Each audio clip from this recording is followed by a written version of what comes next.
પ્રાર્થના કરવા છતાંય પણ એ દીકરાને એ દીકરીને તે હું અહેસાસ તો એવું કરાવું છું કે હું ખુખાર મેરડી જોડે છું.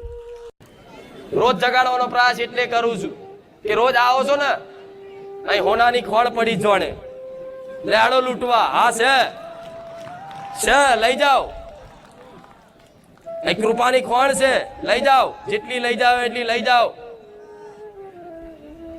ડબલા ભરી ભરીને, ડોલો ભરી ભરીને, ટેન્કર ભરી ભરીને લઈ જાઓ. તમે તમારા ઘેર તલાવ બનાવજો અહીંથી લઈ જઈ. હું ખાલી નહીં થવા દે. હું તો સમુંદર છું.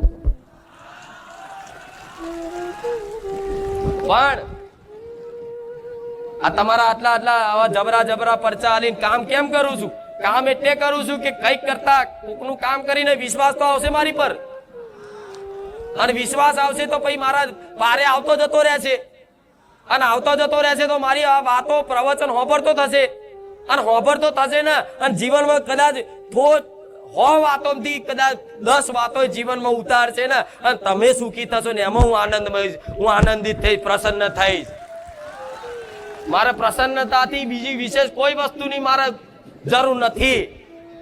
તમે રાજી તો હું રાજી છું. તમે સુખી તો હું સુખી છું.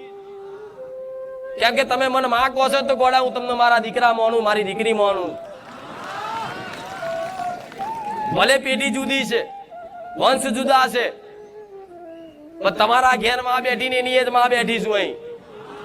એટલે મને ચિંતા થાય. મારા દીકરો, મારા તો આખો સંસાર મારા દીકરાઓ છે, મારા ભક્તો છે.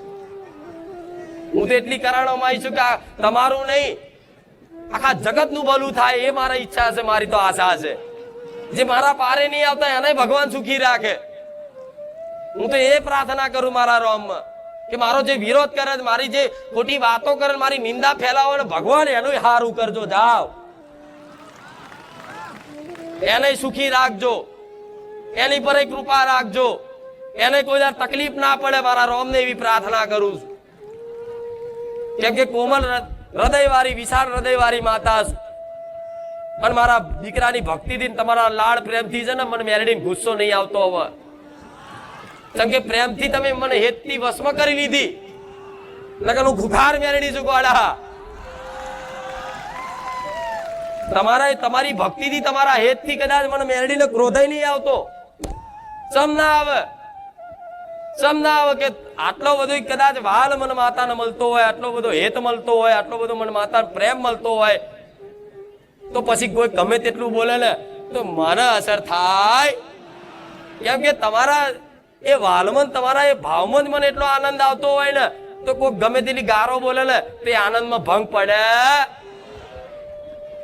તો તમારા જીવનમાં જો આવો વાલ મળી ગયો ને, તમને દાખલો આલું છું મારો, તો તમારા જીવનમાં આવો વાલ મળી ગયો ને, આનંદ મળી ગયો ને, તો સમજી લો ગમે તેટલી દુનિયા બોલશે, મેણા મારશે, ભક્તોણો કહે છે, ભક્તોણી કહે છે, જાત જાતનું ભાતના મેણા ઓભરી લેજો. તમને જો અસર થાય મેરડી મટી જવું. તમે હાથી જેવા રહેશો. હાથી એની મસ્તીમાં જતો હોય, પાછળથી કૂતરા ભલે ભસ કરે. મારા હાથી જેવા રાખવા છે ગોડાઓ. આ શું ખોટું? એટલે આ બધી વાતોનો વિશ્વાસ કરો. થોડો અભ્યાસ અહીં આવો છો તો ઘેર બેઠા કરો. મારા વિડીયો જો, પ્રવચન જો, પ્રવચનમાં એટલી બધી વાતો નવી દર રવિવાર નવી વાતો કરું છું ને. કોઈ દાડે એકની એક વાતો મોડું છું. દર રવિવાર કઈક નવી વાતો અને નવું તમને કઈક શીખવાડું. ભલે તમને 100 વાતોથી જેટલી પાલન થાય એટલી કરો, કોશિશ કરો. હું બેઠી છું. માં એ જોવો કે કઈ નહીં, ચલો દીકરાથી કોઈ નીતિ નિયમ નહીં પડાતા. દીકરાનું મન ચંચલ છે, એ કોઈ વસ્તુને કદાચ એની ઇન્દ્રિયોના કાબુમાં નહીં રાખી શકતો, પણ ભલે માં જોડતી હોય, કોશિશ તો કરે છે ને. મને મોન તો છે, માં ખાલી એક દ્રષ્ટિ નાખે ને તો ભલા તમારા વિચારો શુદ્ધ થઈ જાય. એક સેકન્ડમાં તમારું મન છે ને એકદમ પવિત્ર ને નિર્મલ થઈ જાય. અને જે દાડ નિર્મલ મન થઈ ગયું ને, જે દાડ હૃદય કોમલ થઈ ગયું, દયાળુ થઈ ગયું ને, એ દાડ ગોડા તમારા ચોય દુનિયાને તમે માગવાનું ભૂલી જશો કે માં મને આ જોઈએ છે.